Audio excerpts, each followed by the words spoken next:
আপনাদের সকলকে আমন্ত্রণ জানাচ্ছি ঠিকানা বিজনেস জংশন অনুষ্ঠানে।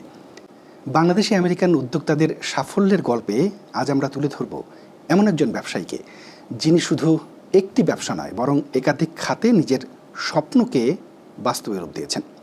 নির্মাণ শিল্প থেকে শুরু করে ফুড বিজনেস, রেস্টুরেন্ট এবং ভবিষ্যতে সিনিয়রদের জন্য সেবামূলক প্রতিষ্ঠান গড়ে তোলার পরিকল্পনা, সব ক্ষেত্রেই তিনি দেখিয়েছেন দূরদর্শিতা, পরিশ্রম এবং সাহসিকতার এক অনন্য উদাহরণ।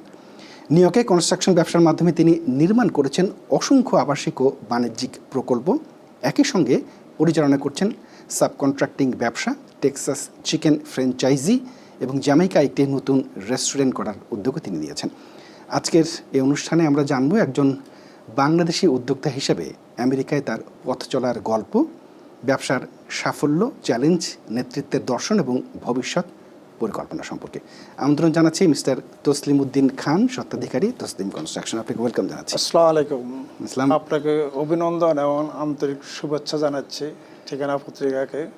ঠিকানা পত্রিকা আসলে আমার একটা অনেক মনের এবং প্রাণের একটা পত্রিকা, যে পত্রিকার পথ ধরে আমাদের ইউএসএ বিশেষ করে বাঙালি গোষ্ঠী, বিভিন্ন বাঙালির কালচার, বিভিন্ন কিছু এই ঠিকানা পত্রিকা অনেক অবদান রেখেছে। তার জন্য আপনাদেরকে আমি মনের অন্তর থেকে ধন্যবাদ জানাচ্ছি। থ্যাংক ইউ আপনাকে। আপনার সম্পর্কে একদম একটা বিস্তারিত আজকে আসলে জানতে চাই এবং যারা দেখছেন তাদেরকেও আসলে জানাতে চাই। তসলিম কনস্ট্রাকশনটি তো আপনি প্রতিষ্ঠা করেছেন এবং আপনার প্রতিষ্ঠান থেকে অনেক বড় বড় বিল্ডিং এখানে হচ্ছে, অনেক কনস্ট্রাকশন হচ্ছে, যে গল্পগুলো আমরা জানি। এই তসলিম কনস্ট্রাকশনটি আপনি প্রতিষ্ঠা করলেন কবে, একটু যদি পেছনের গল্পটা একটু বলেন। আমি আসলে 2001-এ আমেরিকাতে আসছি। আসার পর 2005-এ আমি এই প্রতিষ্ঠানটা সৃষ্টি করি। তখন নামটা দেওয়ার আগে আমার একটা কোম্পানি ছিল বাংলাদেশ মির কনস্ট্রাকশন।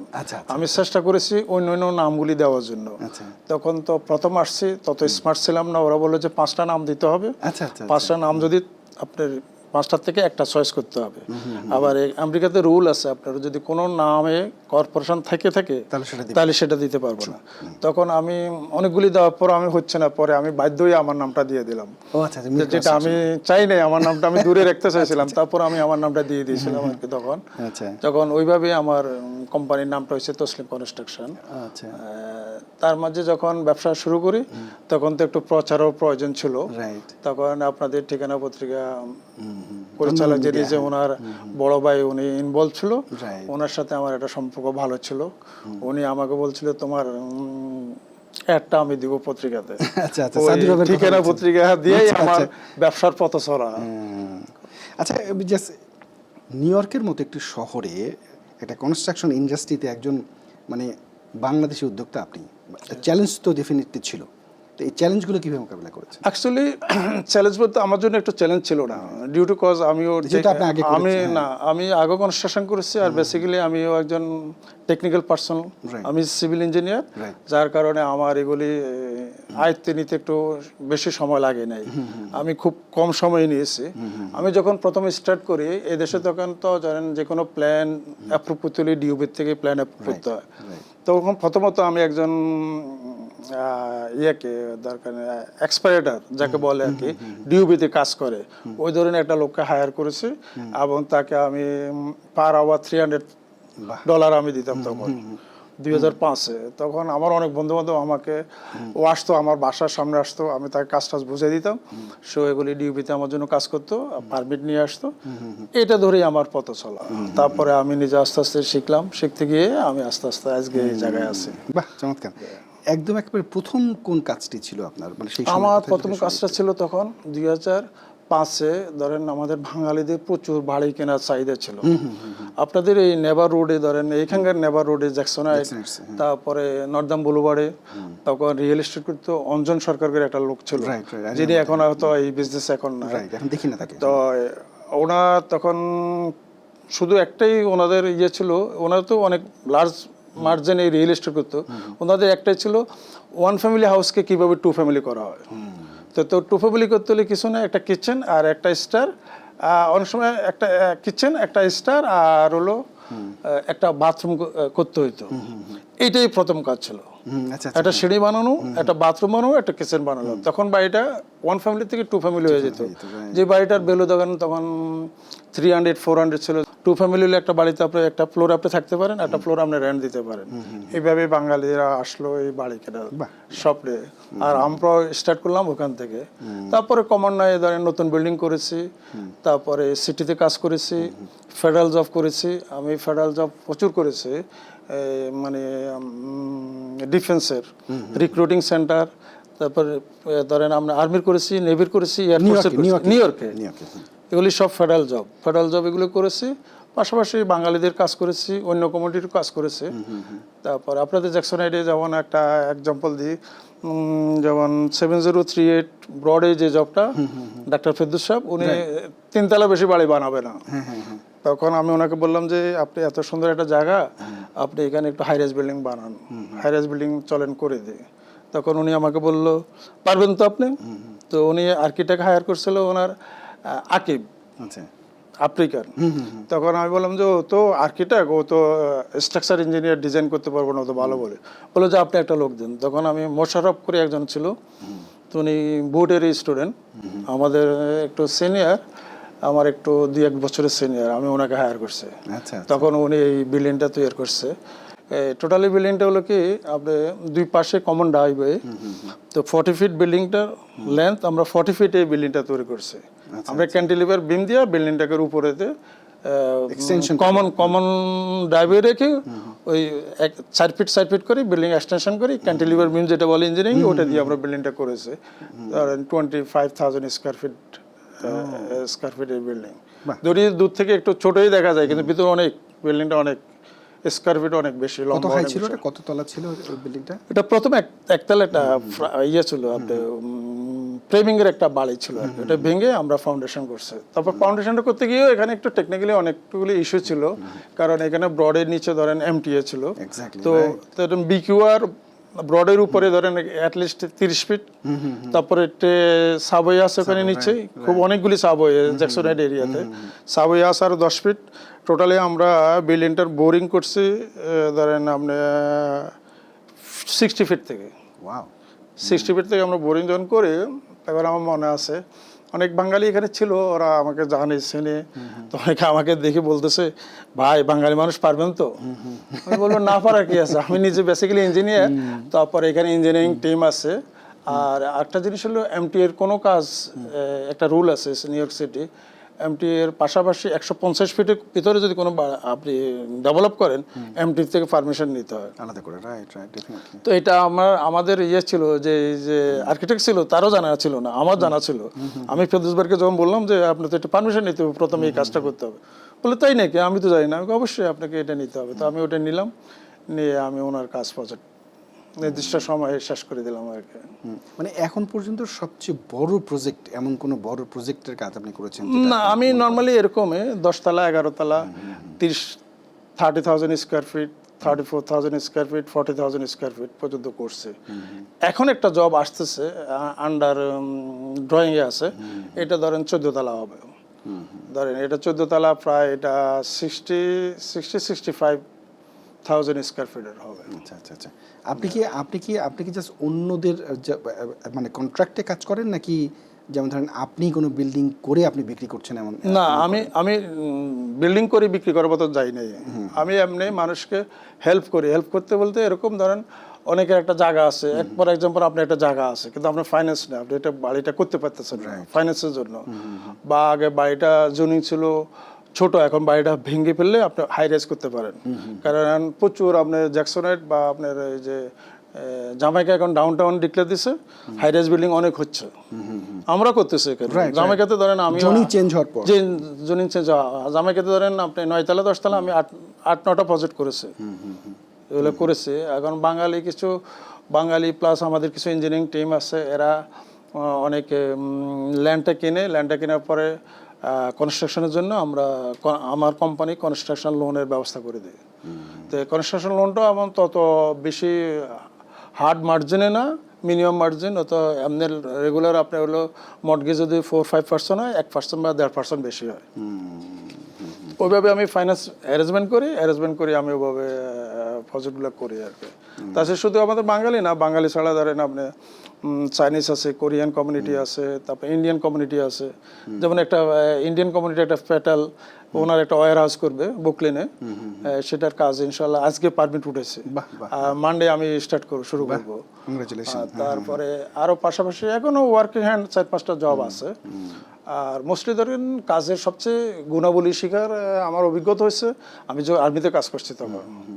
ওদের এত ডিসিপ্লিন এখানকার আর্মিদের, যেটা আপনি না দেখলে, ওদের সাথে না চললে আপনি বুঝতে পারবেন না। মানে ওদের প্রজেক্টগুলো কিভাবে পেলেন? ওইভাবে প্রজেক্টগুলো হলো কি, ওরা তো রিক্রুটিং সেন্টার, তো রিক্রুটিং সেন্টার করতে হলে ওদের যে অফিসটা রিমডেলিং, নতুন কনস্ট্রাকশন, এগুলো আমরা করেছি। কিন্তু ওদের উপর থেকে অফিস থেকে তাদের সুপারভাইজার যারা আসতো আমাদেরকে মিটিং করার জন্য, কিন্তু কনস্ট্রাকশন সাইডে ঢুকবে না তারা। আচ্ছা আচ্ছা। যতক্ষণ পর্যন্ত হ্যান্ড ওভার না দিচ্ছেন ততক্ষণ পর্যন্ত ওরা সাইডে ঢুকবে না। আপনার সাথে যত মিটিং করবে তারা আউটডোরে আপনি মিটিং করবে। আপনার কোনো কাজ থাকলে, ওদের কোনো চয়েস থাকলে ওরাও আপনাকে ওগুলি বলবে, বুঝিয়ে দিয়ে আপনারা চলে যাবে। কিন্তু আন্ডার কনস্ট্রাকশন অবস্থা তারা কখনো ঢুকবে না। বাহ বাহ, চমৎকার চমৎকার। হ্যাঁ, আপনাদের কনস্ট্রাকশন ক্ষেত্রে, কনস্ট্রাকশন মার্কেটে আপনার কোম্পানি অনেক ভালো করছে, যেটা আমরা ইতিমধ্যে জানি। আজকে আসলে এই গল্পগুলো শুনবার জন্যই আসলে আপনাকে আমন্ত্রণ জানানো আর কি। আপনাদের সিভিল ইঞ্জিনিয়ার ছিলেন। জি, আপনি কি বাংলাদেশে কোন প্রফেশনে? মানে আমি বাংলাদেশে ডিপ্লোমা সিভিল ইঞ্জিনিয়ারিং পাশ করছি। পাশ করে হায়ার এডুকেশন করার ইচ্ছা ছিল, কিন্তু বাপের বড় ছেলে, মার খুব ইচ্ছা ছিল চাকরি করার জন্য। আসলে বাংলাদেশে তখন আমরা ওইভাবে চাকরি হয়ও নাই, পাইও নাই। তারপর ওখানে আমরা বাধ্য হইয়া বিজনেস করেছি। আমেরিকা কবে এলেন? আমেরিকা আমি 2001-এ আসছি। 2001-এ আসলেন আর কি। মানে যেখানে আমরা তো বাংলাদেশের গল্পটা তো উঠেছিলাম, তাহলে আমি একটু বলি। বাংলাদেশের ধরেন মেয়র মহিউদ্দিন যখন ছিল চিটাগাং মেয়র, তখন ওনার টাইগার পাস বিভিন্ন জায়গা পড়েছিল। তো একদিন ওনার সাথে আমার পলিটিক্যালি ওনার সাথে আমার পরিচয় হলো। পরিচয় হওয়ার পর আমি ওনাকে আমাকে খুব পছন্দ করতো। একদিন আমাকে বললো যে তসলিম বলো তো কিছু। তখন আমি ওনাকে একটা আইডিয়া দিলাম, সেলফ প্রজেক্ট নিয়ে ল্যান্ডটা আপনার সিটি ল্যান্ড, কিন্তু এটার উপরে যখন আপনি বিল্ডিং করবেন, বিল্ডিং করার পরে ওটা আপনি পাবলিকে বিক্রি করেন, রেন্ট দেন, অফিস দেন। তখন উনি বলে কি এভাবে কি প্রজেক্ট হবে? আমার কাছে তো টাকা নেই। তখন আমি ওনাকে বললাম তো অসুবিধা নেই, টাকার ব্যবস্থা করে দেওয়া যাবে। আপনার তো যখন বিল্ডিং হয়ে যাবে তখন আপনি এটা বিক্রি করবেন, বিক্রি করে ফান্ড পাবেন, ফান্ড পাই আমাদেরকে পে করবেন, আমরা আপনাকে বিল্ডিং বুঝাই দেবো। তো পরে যে উনি প্রশ্ন করলো, উনি পরের ম্যান, খুব চালু লোক, উনি আমার বললো যে আপনার ফান্ডটা কোত্থেকে আসবে? আমরা প্ল্যান যখন জমা দিব, প্ল্যান দিয়ে আপনাকে প্ল্যান রেডি করলে আমরাও ব্যাংক থেকে ওডি লোন নেব, আমরা লোন নিব, লোন নিয়ে আমরা প্রজেক্ট করবো। তখন উনি এট এ টাইম আমাকে তখন টাইগার পাস একটা প্রজেক্ট দিছিল। ওই টাইগার পাস ওখানে এই প্রজেক্টটা আমি করেছি। তার পাশাপাশি ওই সময় আমার টাকা হওয়ার পরে উনি কন্টিনিউ অনেকগুলি প্রজেক্ট করেছে। তা আমি একটাই করেছি ওখানে। তারপরে আমি ওটা ধরেন ওটা আমার হয়েছিল 94-95 সালের দিকে ছিল, 94-95 সাল। তারপরে আমি 2001-এ তো এদিকে চলে আসলাম। এদিকে চলে আসার একটা গল্প আছে। গল্প বলতে কি, বাংলাদেশে প্রচুর চেষ্টা করছি, দেশ আমার, মাটি আমার, এই দেশে থাকার জন্য চেষ্টা করেছি, কিন্তু আসলে পরিবেশের কারণে হয়তো অনেস্ট লোকের অভাব বাংলাদেশে। যে সমস্ত প্রজেক্টগুলো করেন খুব সহজেই হয়তো অনুমতিগুলো পেয়ে যান যদি সঠিকভাবে মুভ করেন, কিন্তু দেশে হয়তো এটা না, দেশে ওইটা হয় না। দেশে হলে কি সবাই দেশের প্রতি প্রেম আছে, ভালোবাসা আছে, কিন্তু কমিটমেন্ট আপনি আজকে একটা দিচ্ছেন, কিন্তু আপনি কমিটমেন্টটা পরবর্তী পর্যন্ত রাখেন না, কমিটমেন্ট চেঞ্জ হয়ে যায়। আমি ধরেন এই যে বিগত আওয়ামী লীগের প্রেসিডেন্ট ছিল যখন, মানে হাসিনা যখন 96-এ যখন প্রাইম মিনিস্টার হলো, তখন যখন আমরা ওই যে বঙ্গবন্ধু ব্রিজ যেটা চালু হলো, তখন আরিসা ফেরিঘাটটা, নগরবাড়ি ফেরিঘাটও টোটালি গভর্নমেন্ট চাইছিল এটা বন্ধ করে দেওয়ার জন্য। তখন হঠাৎ করে এখানে যখন যমুনা ব্রিজে হাই লোডের গাড়ি চলা শুরু হলো, তখন এই ক্র্যাক হলো, তখন সবাই চিলেচিলি শুরু হলো। তখন এই যে বাংলাদেশের প্রাইম মিনিস্টার তখন হাসিনা তখন বললো যে না, আমরা রিওপেন করবো নগরবাড়ি ফেরিঘাট, অ্যাটলিস্ট বড় বড় ট্রাকগুলা বা লোকাল গাড়িগুলো যেন এগুলো দিয়ে আরিসা হইয়া ঢাকা থেকে আসতে পারে। তখন তো উনি ওইটা ব্যবস্থা করলো। তখন উনি আমি ওখানে আমি মেনটেনেন্স কাজ করি। আচ্ছা তখন আমাকে চেয়ারম্যান সাহেব বললো যে চলো তোমার সাইডে ভিজিট করতে যাবো। সেক্রেটারি, জয়েন্ট সেক্রেটারি ওনারা অনেকে গেল, যাইয়া তখন সিদ্ধান্তটা ওনাদের আগে থেকে চলে আসছে, তোমাকে করতে হবে। আমি বললাম স্যার আমি কোনো প্রস্তুতি নেই, আমার কোনো ফান্ড নেই, আমি কোনো কিছু করি না, তুমি আমরা চয়েস করছি তোমাকে করতে হবে। কনস্ট্রাকশন ব্যবসার পাশাপাশি তো অন্য ব্যবসাতেও আপনি তো বোধহয় আছেন। অন্য ব্যবসা বলতে ধরেন আমি রেস্টুরেন্টে একটা ব্যবসা করতেছি, এখন ওপেন করবো ভেরি সুন, এই মাসের লাস্টের দিকে। আর অন্য ব্যবসা বলতে সোশ্যাল কিছু ওয়ার্ক করার চেষ্টা করতেছে। যেমন অনেক ধরেন আমাদের বয়স্ক লোক যারা রিটায়ারমেন্ট হয়েছে, ফুললি রিটায়ারমেন্ট হয়েছে, ধরেন 65-70, এই সমস্ত লোকগুলা কোথাও বসে গল্প করার মতো ওদের স্থান নাই। তো এটার জন্য আমি ধরেন জামাইকাতে একটা আমি প্রজেক্ট নিয়েছি, আমি ওখানে ওদের জন্য 4000 স্কোয়ার ফিটের একটা জায়গা রাখছি। ওরা ওখানে ধর আসলো, গল্প করলো, পত্রিকা পড়লো। পাশে আরো 4000 স্কোয়ার ফিট রাখছি নামাজ রোজা করার জন্য, নামাজ পড়বে আর এখানে একটু গল্প টল্প করবে। অনেকের রিকোয়েস্ট তো সেলিম ভাই আমাদের একটু রিক্রিয়েশনে একটু জায়গা করে দেন। তখন এই লোকগুলা সবসময় আবদার করে, ভাই আমরা একটা কাপ নিয়ে রেস্টুরেন্টে বসলে অনেকক্ষণ বসতে দেয় না। তখন আমি বললাম ঠিক আছে, অসুবিধা নেই, আপনাদের জন্য একটা ব্যবস্থা করতেছে। ও আচ্ছা আচ্ছা, এটা জাস্ট শুধু খালি মানে শুধু কাইন্ড অফ ক্লাব টাইপের হবে না? হ্যাঁ, না আড্ডা দেওয়ার মানে রিক্রিয়েশন সেন্টার যেটা বলে, অ্যাডাল্ট ডে কেয়ার অনেকে করে এরা বিজনেস করে সিটিতে টাকা নেয়। আমি ওইদিকে যাচ্ছি না। আচ্ছা আচ্ছা আচ্ছা, আমি একটু সেবামূলক প্রতিষ্ঠান। ওরা এটা শুধু আপনার উদ্যোগই হচ্ছে? উদ্যোগে ওরা আসবে, ওরা বসবে, বসার পর ওদের গল্প করবে, ওরা ওদের বন্ধু বান্ধবের সাথে একটু সময় কাটাবে। পাশে নামাজ মসজিদের জায়গা আছে, নামাজ পড়বো, ইবাদত করবো, আর সময় থাকবে, বাসায় চলে যাবে। ও বাহ বাহ, চমৎকার চমৎকার। কাজ শুরু হয়ে গেছে? হ্যাঁ, কাজ শেষ, প্রায় শেষের পথে, প্রায় আপনি 95% কাজ শেষ হয়ে গেছে। আচ্ছা আচ্ছা, এটা লোকেশনটা কোন জায়গায় বললেন? এটা হলো আপনার 172-30 93rd অ্যাভিনিউ, এভিনিউতে, জামাইকাতে।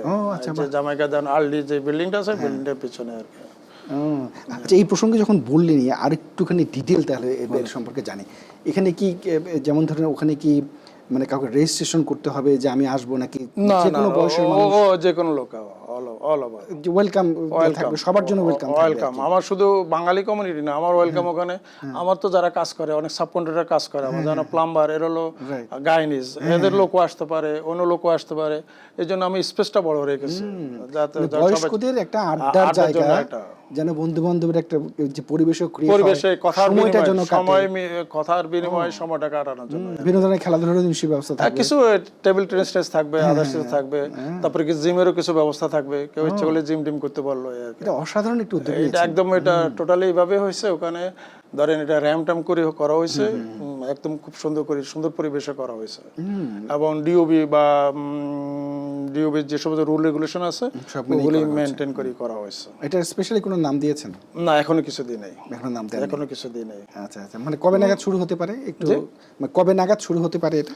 এইটা ধরেন আরো 6 মাস লাগবে। আরো 6 মাস লাগবে। আমার সবকিছু রেডি হয়েছে, সেটি থেকে পারমিশন নিতে হবে। বাহ, এটা তো মানে চমৎকার একটি উদ্যোগ। এবং মানে এই ধরনের নট অনলি দ্যাট, আমি একটা ল্যান্ড, একটা প্রজেক্ট, এটা পাশাপাশি আমি আমার কন্ট্যাক্ট হয়েছে ওখানে ধরেন 12,000 স্কয়ার ফুট বিল্ডিংটার ফ্লোর এরিয়া। তো আমাদের বাঙালিদের ভিতরে ধরেন আপনার নাই, কমিউনিটি বড় বিয়ে অনুষ্ঠান বা আপনি ধরেন গায়ে হলুদ অনুষ্ঠান, কমিউনিটি সেন্টার এগুলো নাই। তো আমি চাচ্ছি ওখানে একটা ভালো কমিউনিটি সেন্টার করার জন্য। প্লাস আমি ওখানে ধরেন বেসমেন্টটা যেটা আছে, বেসমেন্ট আমি আর্কিটেক্টে ফাইল দিছি, ওরা প্রজেক্ট রেডি করতেছে এখন।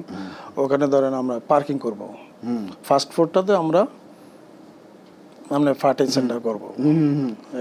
ওখানে শুধু ওই প্রপার্টির পাশাপাশি ওখানে ধরেন ইন্ডিয়ানও আছে, ইন্ডিয়ান কালচারের লোকও আছে, ওরাও পার্টির জন্য পার্টি হল খোঁজে, গাইনিজরা আছে, আমেরিকানরা অনেক সময় খোঁজে, জামাইকা। তাহলে অ্যাটলিস্ট 500 লোক তো অ্যারেঞ্জমেন্ট না। লোকেশনটা স্পেশাল লোকেশনটা কোন জায়গায়? লোকেশনটা এর কাছাকাছি, জামাইকা অ্যাভিনিউ আর 93rd অ্যাভিনিউর কাছাকাছি। আচ্ছা, ওই জায়গাটা ওখানে ওই প্রজেক্টের কাছাকাছি। ওটাও আমি ওখানে যখন প্রজেক্ট করতেছি তখন এক বৃদ্ধ মহিলা আসছে, তার একটা ল্যান্ড আছে, তো সেটা বিক্রি করতে চাইলো, তখন আমি তার থেকে ওটা নিয়েছি। 500 পিপলের এই ধরনের একটা পার্টি হাউস আমাদের 12,000 স্কয়ার ফিট, বিশাল জায়গা, বিশাল জায়গা। এবং স্পেশালি যে আপনি যে বলেন যে পার্কিং এর ব্যবস্থা থাকবে, না পার্কিং হলে তো আপনার পার্টি হল চলবে না। এক্স্যাক্টলি, কারণ কারণ আমাদের কমিউনিটির আর যে দু একটা পার্টি হল আছে তাদের তো কোনো পার্কিং কোনো স্পেসই নাই, এবং ইউনো এত বড় জায়গাও তো না, সুতরাং সেদিক থেকে এটা আমাদের জন্য সুখবর আসলে। জি জি জি, না আমি অলরেডি আমার ইঞ্জিনিয়ারের কাজ করতেছে, আমাদের অলরেডি এস্টিমেটও আসছে প্রায় 10 মিলিয়নের উপরে প্রজেক্টের কষ্ট হবে। যে এটাও ধরেন যে কত বছর লাগতে পারে বা কোন সময়টাতে? এটা 2 বছর সময় লাগবে, 2 ইয়ার্স মতো সময় লাগবে। 2 বছর লাগবে, বাহ, 2 বছর লাগবে। চমৎকার চমৎকার একটু উদ্যোগ নিয়েছেন আপনি, এবং আমার কাছে মনে হয় যে এটা আমাদের জন্য ডেফিনেটলি একটা সুখবর, কারণ স্পেশালি বড় জায়গা যদি খুঁজতে হয় তাহলে মনে করেন স্পেশালি যারা জামাইকা এলাকাতে থাকে তাদের যেতে হয় লং আইল্যান্ডে, সুতরাং সেক্ষেত্রে জামাইকাতে এই ধরনের একটি পার্টি হাউস তো আমাদের জন্য খুবই অনেক সুবিধা হবে, সুবিধা হবে। টেক্সাস চিকেনের সাথে তো আপনি নট টেক্সাস চিকেন, আমি অথচ এদেশে যখন আমি কনস্ট্রাকশন কাজ করেছি তখন আমি বার্গার এম একটা ফ্র্যাঞ্চাইজি কোম্পানি ছিল, ওদের এগুলি শোরুমগুলো করেছি আমি। তারপরে সাবওয়ে যে রেস্টুরেন্ট আছে, আমি সাবওয়ে রেস্টুরেন্টে অনেকগুলি করেছি, এগুলিতে আমার মেমোরিতে আনাটা অনেক কষ্টকর, এগুলি 2005-6 আমি অনেকগুলি করেছি কাজ। এখন এই রেস্টুরেন্টটা হঠাৎ করে ছেলে একটু বড় হয়েছে, পার্ট টাইম জব করতে চায়, তখন বললাম যে বাবা তুমি নিজে কিছু করো, তখন সেই উদ্যোগ নিল এটা করার জন্য, এটা করলাম। তারপর ওটা করার পরে পাশাপাশি আবার এটার ভিতরে ধরেন আমরা একটু বাঙালি ফুডের অ্যারেঞ্জমেন্ট করতে চাচ্ছি, ডিউ টু কজ এটা হলো কি রমজানে আমাদের ফুড সাপ্লাইটা খুব কষ্ট হয়, রমজানের সময় মসজিদে অনেক খুব এটা সাপ্লাইটা এখনো খুব কম হয়, আর ওরা ওই সময় এমন একটা প্রাইস ধরে, অনেক মসজিদের লোকজন আমাকে বলে একটু তসলিম ভাই একটু দেখেন এটা, তখন ওদের রিকোয়েস্টে আসলে করা। আর নর্মালি যেটা হলো কি আমি আমার লক্ষ্মীপুর সমিতির সাথে আমি ইনভলভ, দেখুন আমার দাদাও ধরেন আমরা লোকাল সামাজিক কর্মকাণ্ডের সাথে ইনভলভ ছিলাম, যেমন উনি ধরেন ওনার নাম হলো মতিন মিয়া, উনি ধরেন আমাদের নোয়াখালী যখন পাকিস্তান হলো, পাকিস্তান হওয়ার পর উনি ক্যালকাটা একটা স্কুলের হেডমাস্টার ছিল, তখনই বিএড, তখন ওনার নাম মতিন মিয়া, উনি তখন আমাদের নোয়াখালী শহরে জিলা স্কুলের প্রতিষ্ঠাতা এবং প্রথম হেডমাস্টার। আচ্ছা আচ্ছা, তারপর ওনার ওই উদ্যোগ থেকে আমরা ফ্যামিলিতে অনেকে অনেক কিছু শিখেছি, অনুপ্রেরণাটা আর কি। প্লাস তারপরও উনি তো মারা গেল, উনি জেলা স্কুল করে, তারপরে আমাদের একটা ইচ্ছে হলো ওনার ওয়াইফের নামে দাদুর নামে একটা স্কুল করব, তারপরে একটা হাই স্কুল করা হয়েছে আমাদের বাড়ির সামনে, আঞ্জুমানারা হাই স্কুল, যেটার স্টুডেন্টও আমি ওখানেই লেখাপড়া করেছি। আচ্ছা আচ্ছা আচ্ছা আচ্ছা। আচ্ছা, আপনি তো আমি বলবো যে একজন বাংলাদেশি আমেরিকান উদ্যোক্তা হিসেবে আপনি তো সফল, এই ধরনের একজন সফল উদ্যোক্তা হতে ডেফিনেটলি সততাটা তো একেবারে জরুরি, এর সাথে আর কি কি বিষয় আসলে মানে আপনার কথা শুনে যেন অন্যরা অনুপ্রাণিত হয় সেই দৃষ্টিকোণ থেকে বলছি যে আর কি কি যোগ্যতা দরকার একজন? না, এখানে যোগ্যতা বলতে তাকে কিছুটা সেফটি ইস্যু আছে, কিছু ট্রেড আছে, ট্রেডগুলি তাকে কমপ্লিট করতে হবে।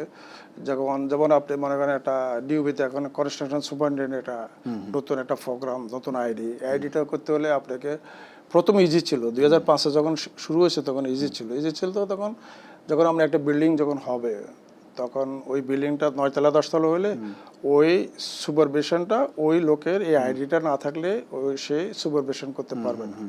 প্লাস এবং এটাকে পরে এভাবে ইমপ্লিমেন্ট করা হয়েছে, আপনি ওই আইডি না থাকলে আপনি ওই পারমিটও উঠাতে পারবেন না, তারা এইভাবে ইনভলভ করেছে। তো আমি বাঙালি অনেক ছেলে পেলে অনেক জুনিয়র ইঞ্জিনিয়ার ছিল, এরা প্রজেক্টে আসছে, কাজ শিখছে, তাদেরকেও অ্যাডভাইস করেছি, তারাও করেছে, কিন্তু এখন খুবই টাফ হয়ে গেছে। এখন এরা কি করছে, এই গভর্নমেন্ট আসার পরে, ট্রাম্প আসার পরে এইসব সেক্টরগুলোতে হাত দিছে, হাত দেওয়ার পরে দেখেন আপনি আগে আমরা ধরেন একটা লোক আসলে তাকে একটা সার্টিফিকেট দিয়ে দিতাম, 1099 দিয়ে একটা তাকে ফেরুল দিয়ে দেখাই দিতাম, সে আমার এখানে 3-4 বছর কাজ করছে, কাজ করে তাকে পাঠিয়ে দিলে সে লাইসেন্সটা ক্যারি করতে পারছে। কিন্তু এখন তারা বলতে চাচ্ছে যে আপনি শুধু 1099 দিলেই হবে না, সে আপনি কোম্পানিতে কাজ করেছে, এই চেকগুলো কি আপনার জমা হয়েছে কিনা, চেকগুলো আপনি ট্যাক্স ডিপার্টমেন্টে আপনি জমা হয়েছে কিনা, ট্যাক্স সোশ্যাল সিকিউরিটি কাটছে কিনা এই টাকার উপরে, সেটা ভেরিফিকেশন করবে, তারপরে তারা এই লাইসেন্সটা দেবে। রাইট, হ্যাঁ, খুবই টাফ। না, টাফ হইলো, এখনো টাফ হলো। ইয়ং জেনারেশন যারা আছে তাদেরকে বলবো টেকনিক্যাল সাইটগুলো শিখে আসার পরে বা আমাদের সাথে যোগাযোগ করলে আমরা তাদেরকে সাজেশন করব কোথায় কি করতে হবে, করার পরে ফিল্ডে 1-2 বছর কাজ করলে তারাও এগুলি করতে পারবে, এবং কোনো কঠিন কিছু না। আপনাকে এক জায়গা থেকে স্টার্ট করলে আপনি এটা করতে পারবেন, আপনি এবং কোনো কঠিন বলতে কোনো শব্দ নাই, বিশেষ করে আমি মনে করি কঠিন বলতে কোনো শব্দ নাই। আপনার প্রতিষ্ঠানে মানে এমপ্লয়ি যারা কাজ করে, মানে আমার বিশ্বাস ডেফিনেটলি বাংলাদেশি এমপ্লয়ি তো ম্যাক্সিমাম ডেফিনেটলি হয়তো আর না, বাংলাদেশি এমপ্লয় আবার ম্যাক্সিমাম নাই। ম্যাক্সিমাম নাই কি কারণে? বাংলাদেশিরা তো হার্ড ওয়ার্ক করার জন্য অভ্যস্ত না। এমনি অফিসিয়ালি 2-1 আছে, আর হলো আমার ওয়াইফ আছে, ওই অ্যাকাউন্ট সাইটটা দেখে, সে দেখে, আমি ফিল্ডটা দেখে। আমি ফিল্ডে আমার যখন টেকনিক্যাল কাজ থাকে, আমি ধরেন 8-9 ঘন্টা ফিল্ডে থাকি, ফিল্ডে কাজ করি, ফিল্ডে কাজ করার পরে আমরা তারপর আসি। মানে আপনারা দুজনে মিলেই করছেন, সুতরাং দুজনকে সময় দিতে পারছেন। অনেক কিছু, যেমন আজকে একটা প্রজেক্টে বলে, একটা আমাদের উড সাইডে একটা ভদ্রলোক বাঙালি, সে আর্কিটেক্ট হায়ার করেছে, সে সবকিছু করেছে, তার প্রজেক্টটা শেষে এন্ডিং এর সময় সে পারমিট উঠাতে যায়, পারমিট উঠাতে পারতেছে না। ডিউটি কজ কি, ওখানে এমটিএ না, লং আইল্যান্ড রেল রোডের একটা জায়গা পড়ছে পাশে দিয়ে। এখন ওই অথরিটি থেকে আপনাকে ক্লিয়ারেন্স আনতে হবে, আপনি ওখান থেকে ক্লিয়ারেন্স আনতে হবে, ওটা উনি জানা নাই, উনি যখন আটকা পড়ছে আমার কাছে আসছে, আসার পর আমি ওনাকে সাজেশন করছি আপনি এটা করতে হবে, এটা আপনি করতে হলে কি আপনি ওখানে যখন প্রজেক্ট করবেন তখন আপনি মনিটরিং করতে হবে, তারপর আপনি সার্ভে রিপোর্ট দিতে হবে, ওদের কোনো গভর্নমেন্ট প্রপার্টিতে কোনো সমস্যা যেন না হয়, এইসব কাগজপত্রগুলো দিতে হবে। ওনাকে 7টা আইটেম দিচ্ছে, কিন্তু 7টা আইটেম কিছুই না, কিন্তু ওনার কাছে এটা অনেক বড় কিছু। তারপর আমি এটা গতকালকে আমার হাতে আসলে, আসার পর ওনাকে আমি বলছি যে অসুবিধা নেই, আমি আপনার এটা সলভ করে দেবো। হ্যাঁ, আর এই ধরনের পারমিটগুলো ডিওবি থেকে বের করে যে কতটা টাফ আমি ব্যক্তিগতভাবে জানি, কারণ আমার ওয়াইফ ডিওবিতে কাজ করে, তো প্রতিদিন ও যখন গল্পগুলো করে তখন এই গল্পগুলোর সাথে আমি পরিচিত। ডিওবি তো আগে তো আপনাকে ফিজিক্যালি যাইতে হইতো, এখন ফিজিক্যালি যাইতে হয় না, এখন অনলাইন করছে।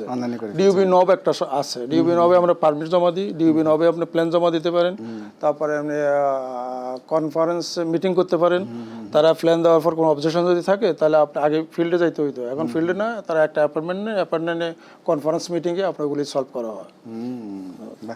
আপনাকে অনেক অনেক অনেক ধন্যবাদ।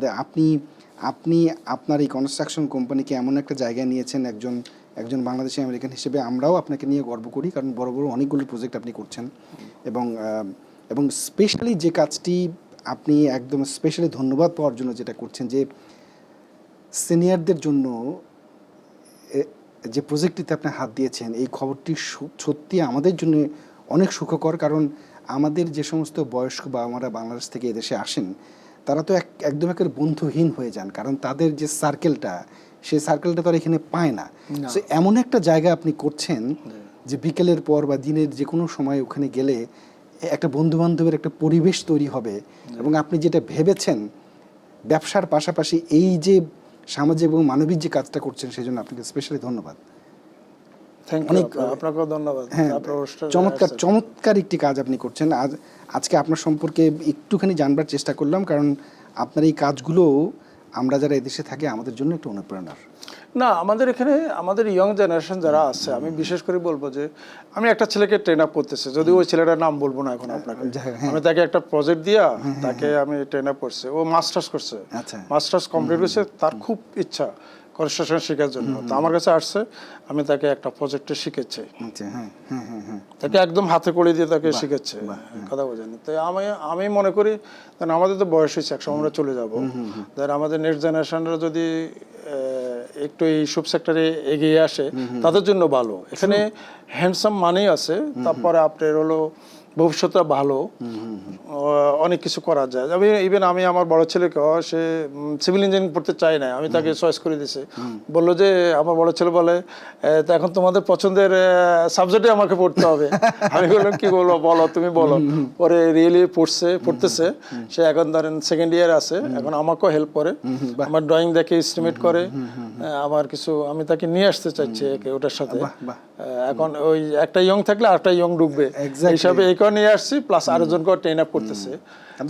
আমার কাছে কোনো অসুবিধা নেই, যে কোনো বাঙালি আমার কাছে কোনো হেল্প চাইলে আমি হেল্প করতে পারো। আর আমি নট অনলি দ্যাট, আমি যখন যে কর্পোরেশন করছি, আমি যে বড় বড় প্রতিষ্ঠানগুলো আপনি নাম বললে আবার ওরা কি মনে করে যে আমি ধরেন প্রিমিয়াম সুইটমিট এদের জন্য রেনোভেশন পারমিটের প্রয়োজনে আমার কাছে আসছে, আমি হেল্প করছি। তারপরে ধরেন আপনার খলিল বিরানি, উনি একসময় উনি কাজ করেছে, তো উনি তো জানে না উনি কিভাবে ওনার রেস্টুরেন্ট করবে, আমার কাছে পারমিটের জন্য আসছে, আমি পারমিট দিয়েছি। আচ্ছা, স্পেশালি আরেকটি প্রশ্ন, যেমন ধরেন এখানে ইঞ্জিনিয়ারিং এ যারা পড়াশোনা করে, যারা আর্কিটেক্টে পড়াশোনা করে বা সিভিল ইঞ্জিনিয়ারিং যারা পড়াশোনা করে, তাদের তো মানে ইন্টার্নের জন্য আপনাদের মতো কোম্পানির সাথে কাজ করতে হয়। হ্যাঁ, অবশ্যই করতে হয়। এই দেশে প্র্যাকটিক্যালি হলে কি, আপনি যত বড় এডুকেশন নেন, আপনার প্র্যাকটিক্যাল ট্রেনিংটা ওদের প্রায়োরিটি বেশি দেয়। এই সুযোগটা কি আপনার এখানে রয়েছে? আমার এখানে আছে। ইভেন আমি আমার ছেলেকেও বলছি, তুমি এখন সে ধরেন সেকেন্ড ইয়ার আছে, থার্ড ইয়ারে সে আসলে আমি তাকে আমি ফেরোল দেবো, ফেরোল দিয়ে সে ওই যে কনস্ট্রাকশন সুপারের যে লাইসেন্সটা বলছে 10 তলা 12 তলা বিল্ডিং করতে এটা লাগে, সে সেটা নেবে। তারপর ওটা নেওয়ার পরে তার আবার 8টা লাইসেন্স আছে, যেটাকে কনস্ট্রাকশন ম্যানেজার বলে। যেমন আপনি 100 তলা 200 তলা বিল্ডিং যখন হবে, এই বিল্ডিংগুলি সেফটি ইস্যু, ক্রেনের ইস্যু, প্লাস বিল্ডিংটা কিভাবে হবে, নেভারের ইস্যু, সবকিছুর জন্য ওকে ওই লাইসেন্সটা নিতে হবে। আমি তাকে এখন থেকে গাইড করতেছি ওই লাইসেন্সটা, জানি না আমি আমার সময় আমি তাকে করে দিয়ে যেতে পারবো কিনা, কিন্তু এগুলো অনেক বড় বড় জিনিস। ধরেন 200 তলা 300 তলা বিল্ডিং যখন হয়, তখন ওখানে আপনি সেফটি ইস্যুটাই বেশি। এক্স্যাক্টলি। আপনার ছেলে মেয়ে কজন? আমার 2 ছেলে, বড় ছেলে ইঞ্জিনিয়ারিং পড়তেছে, আর ছোট ছেলে আগামী দিন গ্রাজুয়েশন 8 গ্রেড শেষ করলো আর কি, হাই স্কুলে যাবে আর কি। আপনাকে অনেক অনেক অনেক ধন্যবাদ এই অনুষ্ঠানে আসবার জন্য এবং আমাদের সময় দেওয়ার জন্য। আপনাকেও অনেক অনেক ধন্যবাদ। বিশেষ করে আমি আবারও ঠিকানা পত্রিকার প্রতি কৃতজ্ঞতা প্রকাশ করতেছি। Thank you. ঠিকানা পত্রিকা আমার ফ্যামিলি মেম্বারের মতন, এবং বিশেষ করে শাহিন ভাইকে আমি অনেক মনের অন্তঃস্থল থেকে ওনাকে শ্রদ্ধা জানাই, ওনাকে আমি সম্মান করি। Thank you. তসলিমউদ্দিন খানের গল্প আমাদের মনে করিয়ে দেয় যে সাফল্য কোনো একদিনে কিন্তু আসে না। কঠোর পরিশ্রম, সঠিক পরিকল্পনা, ঝুঁকি নেওয়ার সাহস এবং মানুষের জন্য কিছু করার যে মানসিকতা, এই বিষয়গুলো একজন উদ্যোক্তাকে আলাদা করে তোলে। আপনারা ভালো থাকবেন, সুন্দর থাকবেন। দেখা হবে আগামী অনুষ্ঠানে অন্য কোনো অতিথিকে নিয়ে। ভালো থাকবেন সবাই।